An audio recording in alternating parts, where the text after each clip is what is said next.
Welcome to another video from Cardboard East. My name's Jay. I play board games from Asia and share what I find with all of you. Welcome to another video in our Essen Spiel 22 preview series. Whew, it's a mouthful. This year, the International Spieltag, commonly known as Essen, has an app. And if you download the app, you can separate the board games by country. And you will find out that there are a ton of games on their way to Germany. And there are just more games coming from Asia every single year. We're coming out! But there are a ton of games, so I'm gonna do my best to help all of you out. And I'm gonna review every single Asian board game that I've played that's going to Essen. And I'm gonna do this booth by booth. And today we're gonna talk about booth 4. And today we're gonna talk about booth 4F103. Origame. Now, the good news is that I've already reviewed most of these games here, including other games from Singapore in our best board games from Singapore video. I'll put a link somewhere here and in the description below. You read those descriptions, right? Everyone should read the descriptions. In that video, I talk about all the board games I have from Singapore, and I review most of the games here from Origame, so please check that video out. I also review some of our other publishers, such as Capital Games Studios and Mercat Games. Both of them will also be at Essen this year. Now, with that out of the way, let's talk about some of the new games that Origame is bringing to you. Hey gamers, before we get to the content, I just want to say thank you to all our Patreon supporters for supporting us on Patreon. Hey gamers, before we get started into the content, I just want to say thank you to all our Patreon supporters. Thanks so much for all your support. It really means a lot to us. We definitely appreciate it. If you like this content, you like the videos that we have, please like and subscribe. And if you think our content is worth a couple of bucks a month, please consider joining our Patreon. And with that out of the way, let's go to Singapore. Reef Rescue. Now, Reef Rescue is the first in Origame's new small box line of series, so expect to see more tiny little games like this. This plays 2 to 5 players in about 15 to 20 minutes. Now, Reef Rescue is a memory game. No! Yeah, they can be kind of controversial sometimes. But there's also a nice push your luck element with Reef Rescue that I think sets it above average memory games. Now, as you play Reef Rescue, you're slowly going to be lifting tiles from the center board. Once there are fewer than 10 tiles left, you end the game, and whoever has the most points wins Reef Rescue. On your turn, you're going to have 2 tool tiles, and you're going to choose one of those 2 actions. And those actions could be anything from flipping 5 tiles randomly around, or flipping like 3 tiles straight in a row. Now, what's interesting about these 2 tiles is that they're double-sided. So you choose one, and then you're going to flip it over. And then on the next turn, you'll have these 2 choices. So there are 4 possible actions, but each turn, there's only going to be 2 that you can do. One of the 2 that you can do. Now, this twist in the mechanisms presents a nice little puzzle for the players. And you end up slowly getting a feel for how the mechanisms intertwine with each other, and then you can set yourself up for a nice, powerful turn. Because of that cadence, there's this nice rhythm that goes to the game where some players slowly begin to get momentum, and you can see that everyone is slowly figuring out how to play the game and how to play it well. But the best thing about this game is that after you're done, it's this giant puzzle that everyone can put together. I played this with some kids, and the kids immediately wanted to put the puzzle together and see the whole picture laid out in front of them. And the artwork is fantastic. Now, some of the negatives that I had with the game is that when it's your first time playing, it's going to be a little bit difficult knowing what is what. Is this a tile with small fish? Is this a tile with big fish? And I kind of wish that there were icons on there, but at the same time, you kind of ruined this whole giant picture aesthetic. And in actuality, the game is quite easy for you to tell like which tiles belong to which. This is obviously a big fish. These are obviously small fish. And then you come to the interesting point of, well, why can't they just put the points on the tile themselves? And I kind of wish they did that, but at the same time, they also provided an instruction manual that has this giant picture that breaks down all the points for you. So I really don't find those 2 complaints all that important. The one thing that I didn't like is that one of the tiles that you have is one with 5 actions, and that allows you to randomly flip over 5. And if you come across trash debris, then it immediately ends your turn. However, the other tool doesn't have that problem. You're not limited by the trash. And I found that some players kind of get that confused from time to time. And I wish they had like a trash icon or like a trash icon with a no symbol cross over it to help remind players of that limitation. Also, the tiles themselves are actually quite thin, probably I want to say 1 millimeter, and they can get some damage on the edges if you're not too careful. And I kind of wish for something a little bit thicker, but then you wouldn't be able to fit them all in this cute little box. Now, in addition to that, like, I'm not a big fan of fold out rule books, but you know, with your small box, you're kind of limited to what you have. However, Origame sticks with that tradition of having this newspaper rule books. You guys know what newspapers are, right? Like, everyone still remembers that. Wok and Roll. Jay, didn't you do Wok and Roll? Yes, I did, actually. If you go to my top 10 roll and write board games from Asia video, I talk about this, and I think this is the third best roll and write from Asia out there, even still today. We're not here to talk about Wok and Roll. We're here to talk about the Wok and Roll expansion, the Korean Wave. Woo! The Korean Wave plays from 1 to 5 players, so yes, there is a solo option, and just like Wok and Roll, it plays in about 30 to 40 minutes, depending on the player count. It is a medium roll and write game, so it's nothing that's going to be like Hadrian's Wall. It's nothing that's going to be like super Yahtzee light. It's going to be somewhere in between, and that's the favorite level for me for my roll and writes. Now, in the base game Wok and Roll, you're in Singapore in a traditional Chinese restaurant. But in this one, you are leaving Chinese cuisine behind and entering the world of Korean food. Now, the Korean Wave is a roll and write game.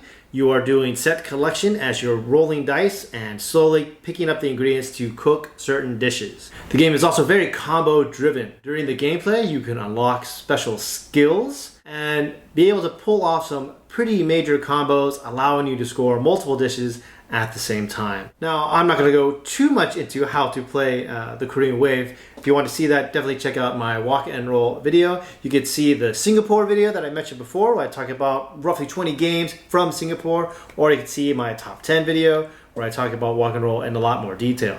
But the Korean Wave is pretty much the same. The active player is going to be rolling dice, and everyone's going to be getting those dice and jotting them down on their board.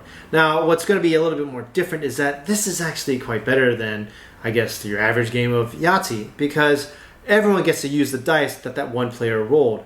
However, there's a nice little twist there where there are these 2 red dice, and you will not be able to use those dice, only the active player.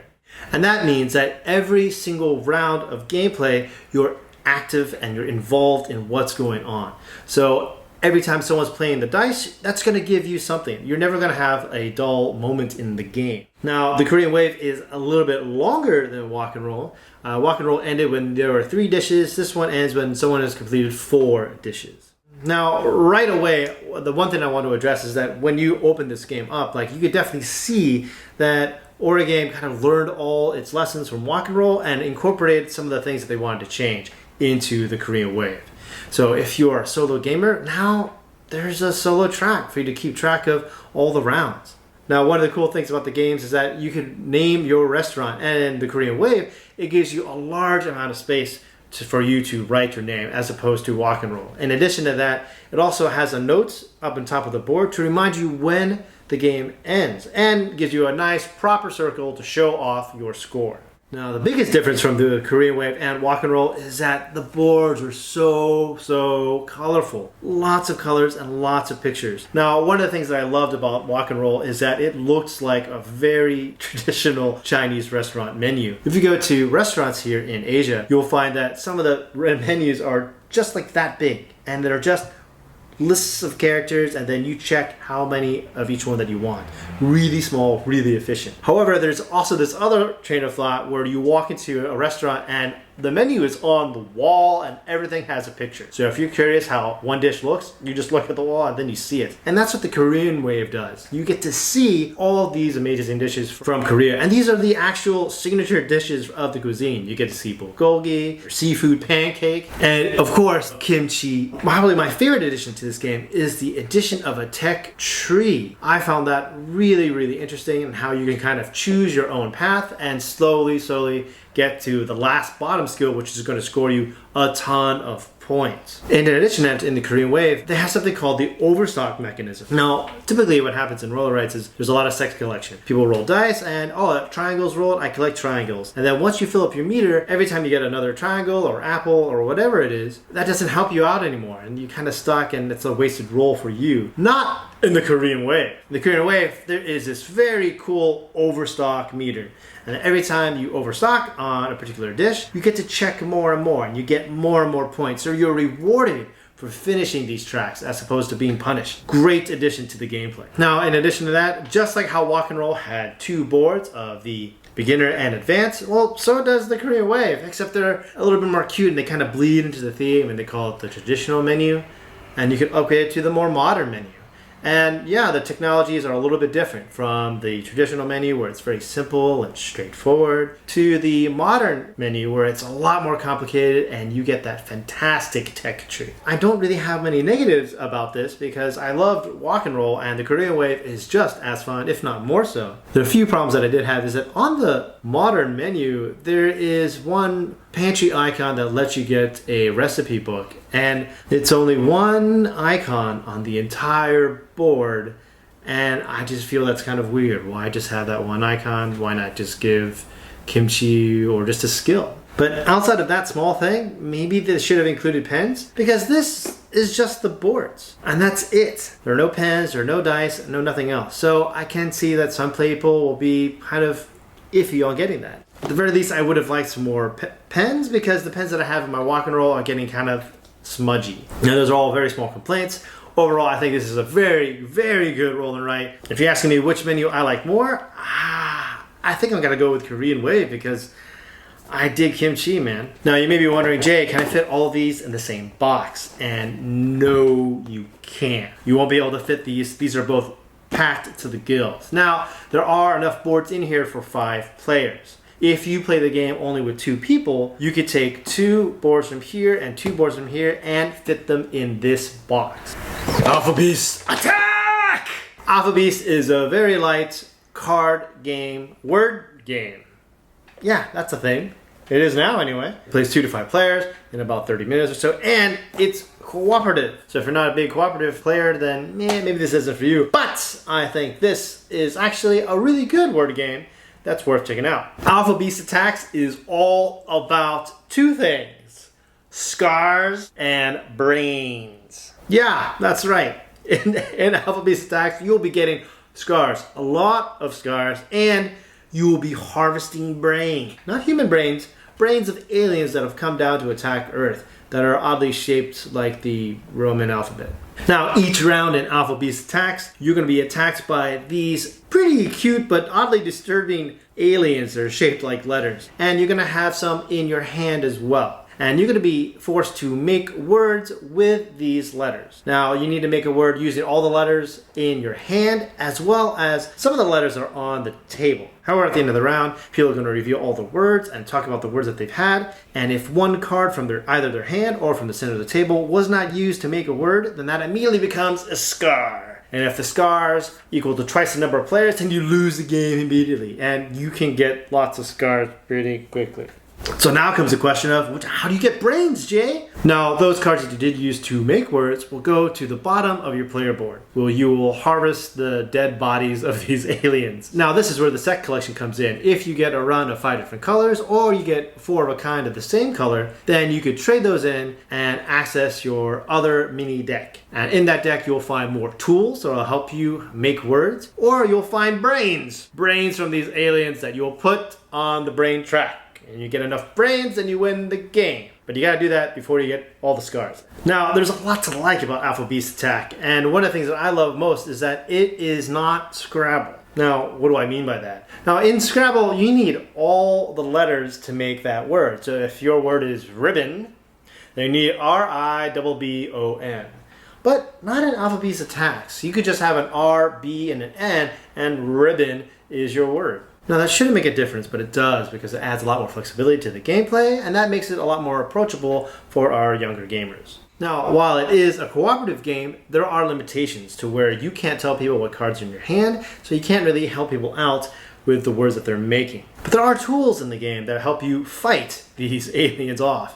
asking advice or giving advice or helping you remove some of the cards from your hand. And I also think it's quite interesting how getting scars is quite quickly. So losing the game is very easy to do. However, harvesting brains takes time. You have to collect all the dead bodies, you have to collect certain bodies of a certain color, and then you have to trade those bodies in, and hopefully what you get are the brains. So I like that balance of losing the game is quite simple, but winning the game is quite difficult, and you really have to know your words and know your stuff. Now, what is there not to like about AlphaBeasts Attacks? Well, it's a word game, and word games can be kind of divisive depending on how fluent you are in that language. This language is English. The other thing is that, well, it's not Scrabble. Now, I said that was positive before, but hear me out. There's a negative there, and sometimes when I play the game, I always have to remind people, it's like, no, you don't need to use all the letters of that word. You can use any letters that you want. And it's hard, I find, to have players with that disconnect, and that's just to my group. Maybe that's related to yours, but my group has trouble letting letters go. The other interesting thing I thought about this design choice was that, well, there are a lot of written words on like the player boards and on the cards, and I kind of wish that there was a better set of iconography design for the game to make it a little bit lighter, faster, and more fluid. Now, what makes this game, I think, really exciting are the AlphaBeasts bosses, which are these very odd-looking gray creatures. And yeah, they are vicious because they put limitations on the words you can make. Like maybe you have to have a double letter, or maybe it has to begin with a certain letter, or maybe it has to end with a certain letter, maybe it has to be a certain length. And that restriction makes it really difficult. The good news about those bosses is that, wow, they are wilds. So they are every single color, making it much easier for you to get those sets on harvest brains, because this game is all about harvesting brains. Now, if you haven't seen my Singapore videos and you don't remember what these games are about, I'm going to give you a quick little recap of what these are. So when you get to booth 4F103 Origame, then you'll be a little bit more informed about what the games are there. Now, if you like real-time games, if real-time games are your thing and you want to see them integrated with the Singaporean culture, well then I recommend Chop or Copy King. This one talks about hawker centers and food, and this is all about the local coffee shops of Singapore. Both of these are fun, and I do recommend them if you like real-time games. Now, Dirty and Dash and Flintopia are both excellent card games. Dirty and Dash leans more towards a party game mentality, and you're collecting durians from either the north or the south of the island. Quite a lot of fun seeing someone being forced to get rotten durian. Plantopia is filled with lots of cute, super adorable artwork, and has nice punny cards. But at the same time, there's also this very intricate gameplay that's very approachable and fun for gamers of all ages. Now, if you're looking for some light games that are very approachable and really suitable for like the younger gamers that we have, Reef Rescue is an excellent choice. AlphaBeasts Attack is one of my favorite word games, actually. And Mooncake Master is some of the best production that you're going to see for a board game, where you're making moon cakes. So if you're looking for family games, then I'd recommend these three, and I don't think you can go wrong with either of them. Now, if you're leaning more on the gamer side, and you want some more complexity in your life, well then the Korean Wave and Wok Roll are both excellent roll and write games, and I think definitely hold up even still today. But my favorite game from Origame is Rainforest City. This plays very similar to Cascadia, which won the Spiel des Jahres, the best game of Germany for this year, and this is better. That's right, better than Cascadia. Dropping the Merlion. Boom! If you want to know more about this, then check out my Teach and Play and my review of Rainforest City. Once again, gamers, my name is Jay. I play board games from Asia and share what I find with all of you. I'm going to leave some links over here for some more videos about the Essen previews that I think you'll enjoy. See you there.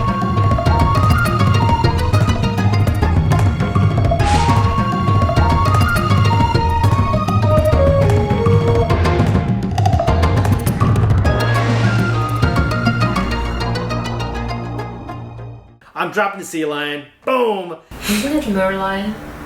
Sea lion? Merlion? It's Merlion.